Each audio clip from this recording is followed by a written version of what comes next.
नमस्कार, कैसे हैं आप।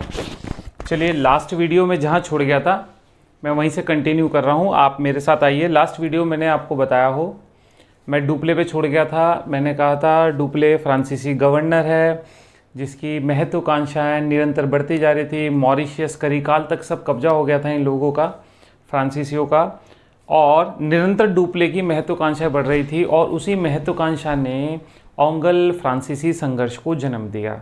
तो हम यहाँ से शुरू कर रहे हैं, ओंगल फ्रांसीसी संघर्ष। उसके बाद बीच में डचों का क्या हुआ वो मैं इकट्ठा करके और लास्ट में पैक कर दूंगा, आपका पूरा वीडियो हो जाएगा। ठीक है, चलिए शुरू करते हैं। ओंगल फ्रांसीसी संघर्ष। देखिए, ओंगल फ्रांसीसी संघर्ष या मैं कहूँ कर्नाटक युद्ध, तो बात एक ही है। देखिए, ये बात करूं, ये वाला हिस्सा भारत में कोंकण तट कहलाता है और ये वाला हिस्सा कोरोमंडल तट कहलाता है। कोरोमंडल तट, उस समय इसी वाले एरिया को कर्नाटक भी कहा जाता था। आज के कर्नाटक नहीं, उस समय का।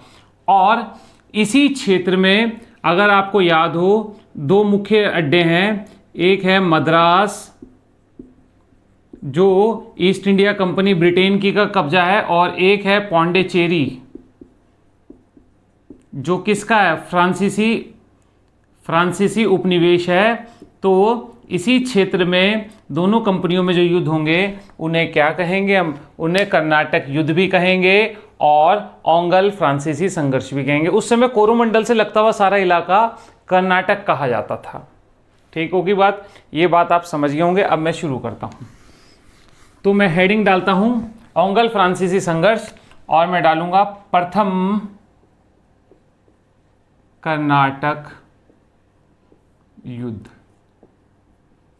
मैं अगर इसे 1746 से 48 लिख दूं तो कोई दिक्कत नहीं है। अगर कोई इसे 1740 से 48 लिख दे तब भी कोई दिक्कत नहीं है, और कोई इसे 1742 से 48 लिख दे तब भी आप उस व्यक्ति की विद्वता पे शक मत करिएगा। ऐसा क्यों, मैं आपको तीनों कारण बताता हूँ। ज़्यादा प्रासंगिक जो है ये माना जाता है, भारत के संदर्भ में पढ़ रहे हैं तो इसलिए ये वाला ज़्यादा प्रासंगिक माना जाता है। चलिए, अब मैं आपको बताता हूँ। पहले हम बात करते हैं प्रथम कर्नाटक युद्ध के कारण। ठीक बात है, एक सीधा सा एक कारण लिखूंगा और वहीं से ये सारी की सारी सिचुएशन क्लियर हो जाएगी। कारण की अगर बात करूं तो मैं कहूंगा ऑस्ट्रिया उत्तराधिकार को लेकर। तो आप कहेंगे भारत में युद्ध हो रहे हैं लेकिन कारण अंतरराष्ट्रीय हैं। ठीक बात है, तो आप कहेंगे ऑस्ट्रिया उत्तराधिकार। अक्सर आप किताबों में ये पढ़ते हैं ऑस्ट्रिया उत्तराधिकार, लेकिन क्या है ऑस्ट्रिया उत्तराधिकार वो भी तो आपको समझना चाहिए। चलिए मैं आपको बताता हूँ। देखिए, ऑस्ट्रिया की अगर जो मैं बात करूँ तो ऑस्ट्रिया के जो सम्राट हैं उनका नाम है चार्ल्स सिक्स या छठे कुछ, हाँ, चार्ल्स सिक्स की 1740 में मृत्यु। ठीक बात है। अब 1740 में यूरोप की बात कर रहा हूं, चार्ल्स सिक्स की मृत्यु हो गई तो ऑस्ट्रिया में प्रशा एक देश था छोटा सा, प्रशा अपना उत्तराधिकारी बैठाने का प्रयास करता है। तो प्रशा अपना उत्तराधिकारी बैठाने का प्रयास करता है, इसी बात को लेकर के यूरोप में गुटबाजी शुरू हो जाती है। प्रशा का साथ दे रहा है ब्रिटेन, और जबकि ऑस्ट्रिया का जो उत्तराधिकार है उसका साथ दे रहा है आपका फ्रांस। तो आप देखिए गुटबाजी शुरू हो गई, और यही गुटबाजी जो है यूरोप में ब्रिटेन और फ्रांस के बीच में लंबा युद्ध शुरू कर देगी। और जहाँ जहाँ भी ब्रिटेन और फ्रांस की कंपनियाँ होंगी ये वहाँ भी आपस में लड़ना शुरू कर देंगे। तो भारत में भी आप जानते हैं British company, east India company और फ्रांसीसी कंपनी दोनों थे, तो दोनों में संघर्ष शुरू हो जाएगा। और वही भारत में क्या कहलाता है, प्रथम कर्नाटक युद्ध कहलाता है। आप समझ गए। तो 1740 में मृत्यु हुई, मैंने कहा प्रथम कर्नाटक युद्ध ये भी हो सकता है, तो मैंने इसलिए ये लिख दिया। अब आप कहेंगे मैंने 42 क्यों लिखा, तो मैं बताता हूं। देखिए अब दूसरा बता देता हूं, ब्रिटेन पहले फ्रांस का साथ नहीं देगा। कैसे, आप कहेंगे क्या मतलब? ब्रिटेन का जो राष्ट्रपति होंगे उनका नाम होगा वॉलपोल। मैं ज़्यादा वर्ल्ड हिस्ट्री में नहीं जा रहा हूं। ब्रिटेन के जो राष्ट्रपति होंगे उनका नाम होगा वॉलपोल। ठीक बात है। राष्ट्रपति क्या, प्रधानमंत्री, मैं गलत बोल गया, सॉरी। ब्रिटेन के जो प्रधानमंत्री होंगे उनका नाम होगा वॉलपोल। ठीक बात है। अब वॉलपोल पहले तो युद्ध में शामिल नहीं होंगे, यानी ऑस्ट्रिया उत्तराधिकार के संघर्ष में शामिल नहीं होंगे। ये 1742 में प्रशा से संधि करेंगे, प्रशा से संधि। अब आप कहेंगे रॉबर्ट वॉलपोल 1742 में शामिल होंगे? नहीं, रॉबर्ट वॉलपोल 1742 में त्याग पत्र दे देंगे। इनके त्याग पत्र के बाद ब्रिटेन जो है प्रशा से संधि करेगा और ऑस्ट्रिया और फ्रांस के विरुद्ध खड़ा हो जाएगा। इसलिए मैंने 1742 भी लिखा, तो ये भी ठीक हो गया। अब तीसरी बात, ये लड़ाई यूरोप में 1740 में शुरू हुई है, ब्रिटेन 1742 में शुरू हुआ, इसलिए हमने 1740 और 42 लिख दिया।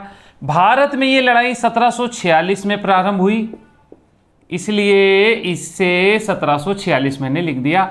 तो भारत के संदर्भ में 1746 ज़्यादा सटीक बैठता है, मैंने आपको बता दिया। चलिए अब मैं आ रहा हूँ, इसे मिटो रहा हूँ। और चलिए कहेंगे भारत में तात्कालिक कारण, देखिए ये तो है एक दीर्घकालिक कारण जो पीछे से चला आ रहा था, एक तात्कालिक कारण भी होगा, मतलब तुरंत ऐसा क्या कारण बना जो पहला ओंगल कर्नाटक युद्ध जो है शुरू हो गया, ऐसा क्या कारण बना, तो हम उसकी बात कर लेते हैं। एक था ब्रिटिश कैप्टन, ब्रिटिश कैप्टन था जिसका नाम था बर्नेट। बर्नेट ने क्या किया, बर्नेट ने फ्रांस के जहाज पकड़ लिए। तो बस यही कारण था जो दोनों कंपनियों में भारत में लड़ाई शुरू हो गई। अब ब्रिटेन ने तो ये किया, अब इसकी प्रतिक्रिया भी तो होगी, फ्रांस क्या करेगा, प्रतिक्रिया करेगा। अब वो देख लेते हैं। अब मैं आपसे पूछूं फ्रांस का गवर्नर कौन है, तो फ्रांस का गवर्नर आपको पता होना चाहिए, यहां पर है डुप्ले। ठीक हो गई बात। और इसने क्या किया, मॉरिशियस के गवर्नर, मॉरिशियस हमने बताया था फ्रांस के अधिकार में था, मॉरिशियस से ला बूर्डोने को बुला लिया इसने। मॉरिशियस से किसे बुलाया इसने, ला बूर्डोने को। और इन दोनों ने मिलकर क्या करा, इन दोनों ने मिलकर मद्रास पर कब्जा कर लिया। अब आप कहेंगे मद्रास पर, हाँ, मद्रास किसका अड्डा था, Madras British east India company का अड्डा था, वहां पर इन्होंने कब्जा कर लिया। ठीक हो गई बात। यहां तक तो स्थिति है, दोनों एक दूसरे से छेड़ कर रहे हैं। युद्ध का तात्कालिक कारण था ब्रिटिश कैप्टन बर्नेट ने फ्रांस के जहाज पकड़ लिए, तो फ्रांस का जो भारत में गवर्नर था उसका नाम डुप्ले था, डुप्ले ने मॉरिशस के गवर्नर ला बूर्डेन को बुलाया, दोनों ने मिलकर के मद्रास पर कब्जा कर लिया। यहां तक तो बात ठीक हो गई।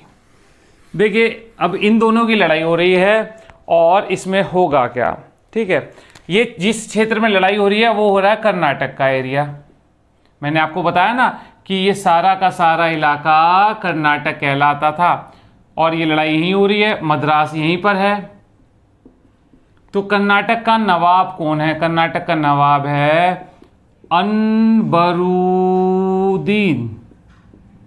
कर्नाटक का नवाब है अनबरुद्दीन। और उसने क्या कहा, उसने कहा कि भाई साहब ये मेरे इलाके में लड़ रहे हैं, इन दोनों की इतनी हिम्मत हो गई तो इसने क्या करा, सेना भेज दी।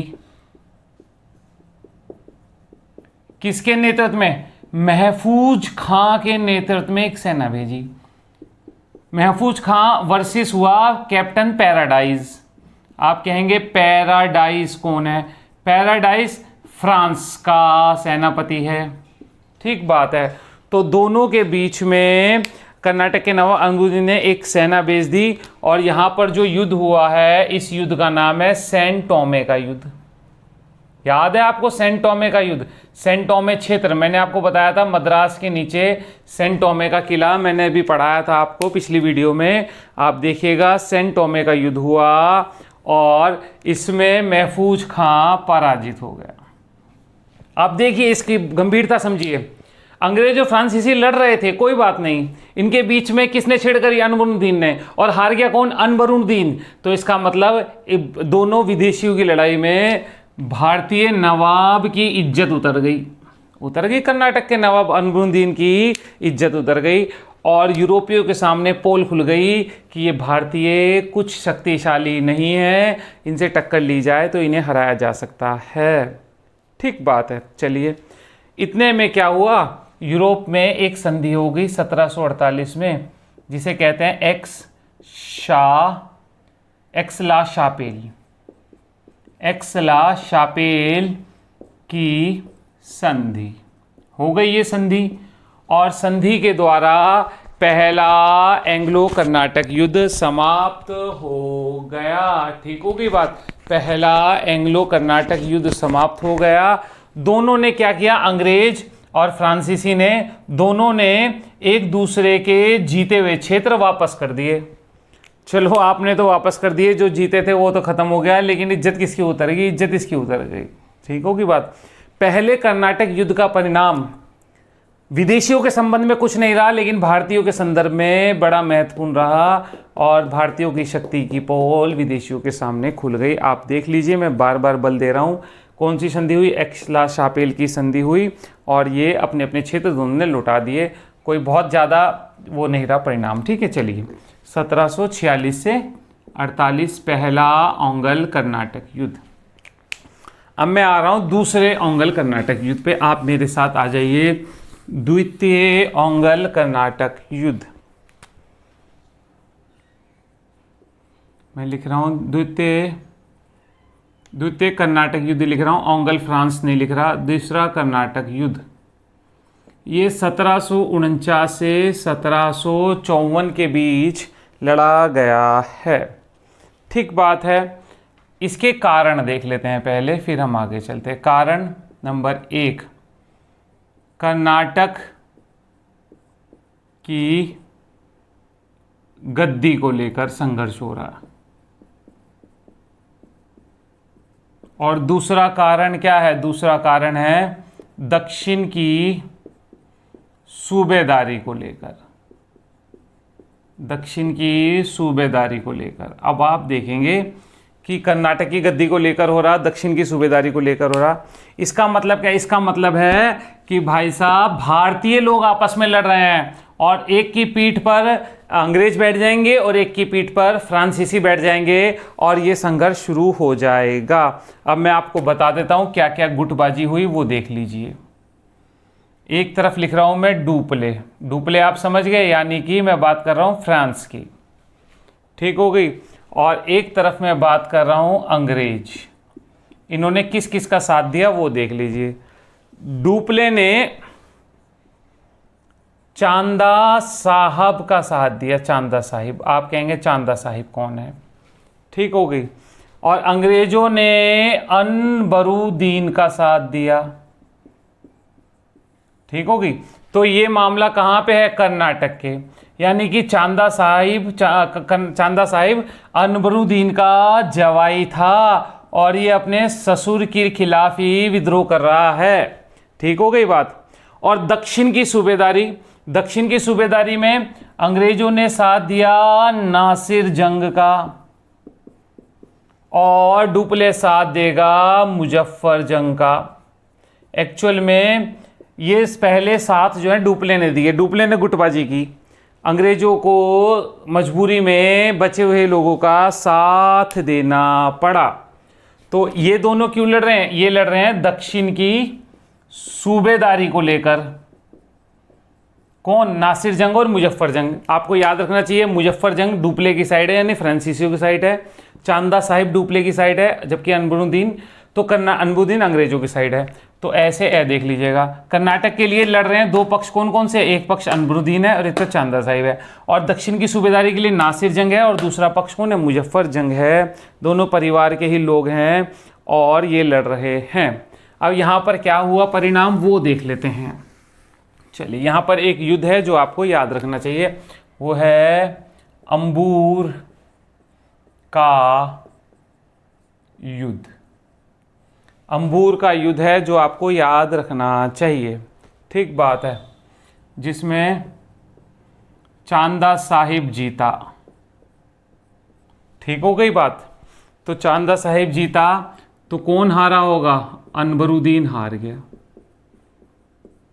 अनबरुद्दीन हारा, इसका मतलब कौन हारे? अंग्रेज। ठीक हो गई। और इधर कौन जीता? फ्रांस। यही तो हुआ, ये तो हुआ कर्नाटक में। और दक्षिण की सूबेदारी में मुजफ्फर जंग हार गया और इधर नासिर जंग जीत गया। अब देखिए, इधर ये हारा, ये जीता, यानी कि फ्रांसीसियों का एक पक्ष तो जीता है, एक पक्ष हारा है। यही स्थिति अंग्रेजों की भी हुई है। अंग्रेजों का कर्नाटक वाला पक्ष तो हार गया है और दक्षिण वाला पक्ष जीत गया है। नासिर जंग जीता। चलिए, नासिर जंग, लेकिन एक दुर्घटना ये घट गई, जीतने के बावजूद भी कुछ दिन बाद ये मर गया। अब ये मर गया तो अंत में यही गद्दी पर बैठ गया। ये हारा था लेकिन मरा नहीं था, तो दक्षिण की सूबेदारी मुजफ्फर जंग को ही मिल गई। अब ये तो फ्रांसीसियों के लिए ही बड़ी कमाल की बात हो गई। चांदा साहिब कर्नाटक में तो जीते ही थे और दक्षिण की सूबेदारी भी हारने के बाद जीत गए और भाग्य से ये मुजफ्फर जंग को दक्षिण की सूबेदारी मिल गई। अब आप देखिए, अंग्रेज हार गए, कर्नाटक पर फ्रांसीसियों का आदमी, दक्षिण में फ्रांसीसियों का आदमी, दक्षिण की सूबेदारी में। तो ये जो काल है ना, ये डुप्ले की पराकाष्ठा का काल है। डुप्ले बहुत बड़ा फेमस आदमी बन गया था यहाँ पर। बस अब यहीं से इसका पतन शुरू हो जाएगा। अब आप कहेंगे कैसे? डुप्ले के मैं आ रहा हूँ। अंबूर का युद्ध आपने देख लिया, डुप्ले का पतन कैसे होगा? चलिए, हम जानते हैं फ्रांस का है डुप्ले और डुप्ले जीता पड़ा है, ठीक है, जीता हुआ है। लेकिन इतने में एक व्यक्ति आएगा जिसका नाम होगा क्लाइव। क्लाइव क्या? ब्रिटिश क्लर्क के रूप में आएगा, ठीक बात है। और ये अपनी सेना लेकर के कर्नाटक के धारवाड़ को घेर लेगा, ठीक है। 500 सैनिक थे इसके पास बस। और क्लाइव इतना महत्वपूर्ण रोल बनाएगा कि क्लर्क से ये क्या होगा, ये बहुत ऊंचाई पर पहुंच जाएगा और फ्रांसीसी इसको पराजित करने भेजेंगे, लेकिन फ्रांसीसी हार जाएंगे, फ्रांसीसी पराजित हो जाएंगे क्लाइव के सामने। वहीं दूसरी तरफ ये चांदा साहिब को भी मार देंगे, चांदा साहिब की क्या कर देंगे? हत्या कर देंगे। ठीक होगी बात? तो अब आप देखिए, दोबारा से बाजी पलट गई है और क्लाइव, डुप्ले की सारी जीत क्लाइव ने हार में बदल दी है, ठीक बात है। क्लाइव इतना इंपॉर्टेंट घेरा लगाता है अरकाट के क्षेत्र का कि फ्रांसीसी सेना जहां पहले घेरा डाल रखा होता है वहां से दूसरी जगह जाती है, दोनों जगह हार जाती है। और इतना बुरा होगा कि 1754 में डुप्ले को वापस बुला लेंगे, डुप्ले को वापस फ्रांस बुला लेंगे, ठीक बात है। डुप्ले का एकदम पतन हो जाएगा। आप देखना, इसे फ्रांस में बुला करके कहीं इसको फांसी फूसी तो नहीं दे दी, आपको देखना चाहिए डुप्ले के साथ क्या होगा, ठीक होगी बात। चलिए, डुप्ले के बाद नया गवर्नर आएगा जिसका नाम होगा गोहेड़ू, 1754 में, ठीक हो गई बात। और नया फ्रांसीसी गवर्नर आएगा और इनके बीच में युद्ध समाप्त कर लेगा, युद्ध समाप्त कर लेगा, हो जाएगा, ठीक होगी बात। युद्ध क्या हो जाएगा? समाप्त हो जाएगा। यही दूसरे कर्नाटक युद्ध का परिणाम था। तो दूसरे कर्नाटक युद्ध का परिणाम क्या रहा? क्लाइव का उत्थान, आप कहिए। सेकेंड एंग्लो फ्रांसिस युद्ध का परिणाम था डुप्ले का पतन और क्लाइव का उत्थान। चलिए मैं तीसरे ओंगल फ्रांसीसी संघर्ष पे आता हूं। चलिए, तीसरा कर्नाटक युद्ध,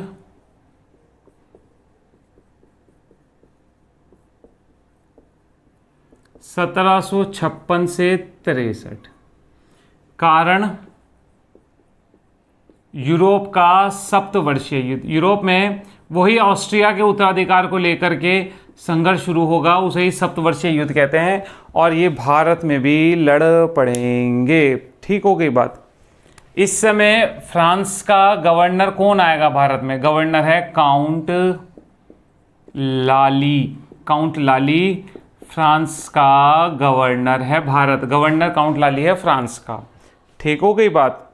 चलिए, अब लाली क्या करेगा? लाली सबसे पहले आते ही मद्रास का एक किला होगा जिसका नाम होगा Fort Saint David. Fort Saint David.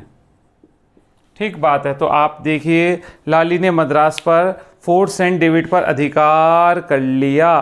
ठीक होगी बात। पर अधिकार मैं आपको बताऊंगा। अभी आप सोच रहे होंगे कि फोर्ट सेंट डेविड कहाँ पे है। अभी तो आपने फोर्ट सेंट जॉर्ज पढ़ाया था, है ना। मैं आपको ज़रा सा बता देता हूँ, फिर मैं आगे चलता हूँ। देखिए, आप ज़रा सा देख लीजिए। ये आपका मद्रास है। मद्रास में जो किला है उसका नाम है फोर्ट सेंट जॉर्ज। ठीक है। आप कह रहे होंगे कि फोर्ट सेंट जॉर्ज है मद्रास में, आपने फोर्ट सेंट डेविड क्यों लिख दिया? ठीक बात है। मद्रास से नीचे लगभग 100 मील दूरी पर जो किला है उसी का नाम है सेंट डेविड। ये भी ब्रिटिश अधिकार में है, ब्रिटिश किला है। इस पर कब्जा किया है किसने? लाली ने इस पर कब्जा किया है। तो मद्रास का आप लिख सकते हैं मद्रास के पास। मद्रास के पास ही है, 100 मील दूर है मद्रास से दक्षिण में। ठीक हो गई बात। तो ये आप देख लीजिए, इंपॉर्टेंट हो गई बात। चलिए, अब लाली सेंट डेविड के बाद तंजौर पर अधिकार करने जाएगा। किस पर? तंजौर पर अधिकार के लिए जाएगा, लेकिन तंजौर में पराजित हो जाएगा। पराजित, आपको पता है तंजौर में ये पराजित होगा। इनका ना एक सेनापति था जो हैदराबाद में था, उसका नाम था बूसी। तो ये क्या करेगा? लाली बूसी को बुला लेगा हैदराबाद से। बूसी को कहां से बुलाएगा? हैदराबाद से। बूसी को हैदराबाद से बुलाएगा। और देखिए, तंजौर ये जीत नहीं पाएगा और बूसी हैदराबाद को भी छोड़ाएगा, तो ये हैदराबाद भी इनके हाथ से निकल जाएगा और तंजौर ये जीत नहीं पाने के डबल चोट लगेगी। हैदराबाद पर भी नियंत्रण समाप्त हो जाएगा और आपका तंजौर पर भी अधिकार नहीं होगा। तो देखिए, मैंने आपको बताया तीसरा कर्नाटक युद्ध 1756 से 1763। कारण सप्तवर्षीय है। सप्तवर्षीय का मतलब ऑस्ट्रिया में उत्तराधिकार का युद्ध हो रहा है। एक तरफ ऑस्ट्रिया का पक्ष ले रहा है फ्रांस और दूसरी तरफ प्रशा का पक्ष ले रहा है ब्रिटेन, और इसी को लेकर झगड़ा हो रहा है। इस समय फ्रांस का गवर्नर है काउंट लाली। काउंट लाली फ्रांस का गवर्नर है। वो मद्रास के पास किला है फोर्ट सेंट डेविड, मैंने लिख दिया है, वहां पर अधिकार कर लेगा। इसके बाद तंजौर की तरफ कूच करेगा। इसके तंजौर पर कूच करने के बाद ये क्या करेगा? हैदराबाद से अपने सेनापति बूसी को भी बुला लेगा और दोनों मिलकर तंजौर पर कब्जा करने की कोशिश करेंगे। तंजौर पर अधिकार नहीं कर पाएंगे और हैदराबाद से बूसी को बुला लेगा। हैदराबाद से भी नियंत्रण समाप्त हो जाएगा और दोहरी चोट लगेगी। ठीक बात है। चलिए, मैं यहां पे मिटो रहा हूं और मैं आगे चल रहा हूं। तीसरे कर्नाटक युद्ध के दौरान 1760 में युद्ध होगा जिसका नाम है वांडी वाश का युद्ध। इंपॉर्टेंट युद्ध है। ठीक बात है। वांडीवाश का युद्ध है। आप कहेंगे वांडीवाश का युद्ध कहाँ है? वांडीवाश है तमिलनाडु में। ठीक बात है। वांडीवाश का युद्ध किस किस के बीच हो रहा है? इंग्लिश वर्सेस फ्रेंच, ई और एफ के बीच हो रहा है। आप देख सकते हैं। ठीक होगी बात। अब कौन है अंग्रेजों का? कौन है अंग्रेज? तो है आयरकूट। आयरकूट वर्सेस फ्रेंच हैं और आयरकूट इसमें विजयी हो जाएगा, फ्रांसीसी इसमें बुरी तरह हार जाएंगे। ठीक बात है। और यही नहीं, इसके बाद फ्रांसीसी अंग्रेज जो है, अंग्रेज पौंडीचेरी कौमा माहे, ठीक बात है, और आपका जिंजी सब पर अधिकार कर लेंगे, सारे फ्रांस के क्षेत्रों पर अधिकार कर लेंगे। कौन? अंग्रेज अधिकार कर लेंगे। ठीक होगी बात। 1763 में यूरोप में संधि होगी, यूरोप में संधि, क्योंकि यूरोप में युद्ध हो रहा था सप्तवर्षीय। यूरोप में संधि का नाम क्या होगा? पेरिस की संधि। और ये युद्ध क्या हो जाएगा? युद्ध समाप्त हो जाएगा। ठीक होगी बात। और अब यहीं से फ्रांसीसी की राजनीतिक शक्ति खत्म। ठीक होगी बात। अब आप कहेंगे ये क्या हुआ? देखिए, पेरिस की संधि होगी। पेरिस की संधि में ये तय होगा कि फ्रांसीसियों के वो सारे क्षेत्र जो 1749 में फ्रांस के पास थे वो सारे दे देंगे। लेकिन अब राजनीतिक गतिविधि भारत में फ्रांसीसियों की क्या हो जाएगी? फ्रांसीसियों की समाप्त हो जाएगी। ठीक होगी बात। तो आप देख सकते हैं, ये मैंने आपका फ्रांसीसी संघर्ष पूरा कर दिया और फ्रांस पूरे हो गए। देखिए, अब तीसरे कर्नाटक युद्ध के दौरान एक घटना और घटी थी। मैं आपको याद होगा पहले वाली वीडियो में डच छोड़ के गया था, तो मैं डचों का जरा सा क्वेश्चन रह गया था, उसे पूरा कर दूं और मेरा काम पूरा हो जाएगा। चलिए, मैं डचों की बात कर लेता हूं। और डचों की बात मैंने वहां पे आपको सारा पढ़ाया था डचों के बारे में कि डच ये थे वो थे। ठीक है, तो मेरे को डचों के बारे में जरा सा कुछ बताना है, वो बता देता हूं। देखिए, ये आपका बंगाल का क्षेत्र है। ठीक हो गई बात। ये आपका, ये बंगाल के नाम भारत है। भारत में ये आपका उड़ीसा है और उड़ीसा में डचों ने जो फैक्ट्री खोली थी उसका नाम था पीपली। पीपली उड़ीसा में डचों ने अपनी पहली फैक्ट्री खोली थी 1627 में। ठीक बात है, मैं उड़ीसा की बात कर रहा हूँ, 27 में खोली। ठीक बात है। और ये फैक्ट्री इनका 1635 तक ये इनका केंद्र रहेगी डचों का। ठीक होगी बात। 1635 तक केंद्र रहेगी। उसके बाद क्या करेंगे ये, यहाँ से ये जाएंगे चिनसूरा। ठीक बात है। चिनसूरा बंगाल में है। चिनसूरा, तो आपसे पूछे बंगाल में डचों का सेंटर कौन सा था? चिनसूरा। फ्रांसीसियों कौन सा था? चंदनगर। ब्रिटिश का कौन सा था? हुगली। आपने देखा नहीं देखा? तो चिनसूरा किसका था? चिनसूरा डचों का था। डचों ने यहाँ पर एक किला बनवाया था जिसका नाम था फोर्ट गुस्ताव। 1635 में आए ये। कहाँ से कहाँ? 1635 में ये शिफ्ट हो रहे हैं उड़ीसा से बंगाल की तरफ। ठीक बात है, आप देख सकते हैं। अब मैं आपको यहाँ पर एक चीज़ और बता देता हूँ, फिर मैं आगे चलता हूँ।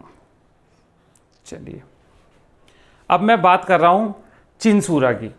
देखिए, आप जानते हैं तीसरा कर्नाटक युद्ध हो रहा था। तीसरे कर्नाटक युद्ध के बीच में एक घटना और घटेगी, उसकी मैं बात कर लेता हूँ, और उसी का नाम है आपका बेदरा का युद्ध।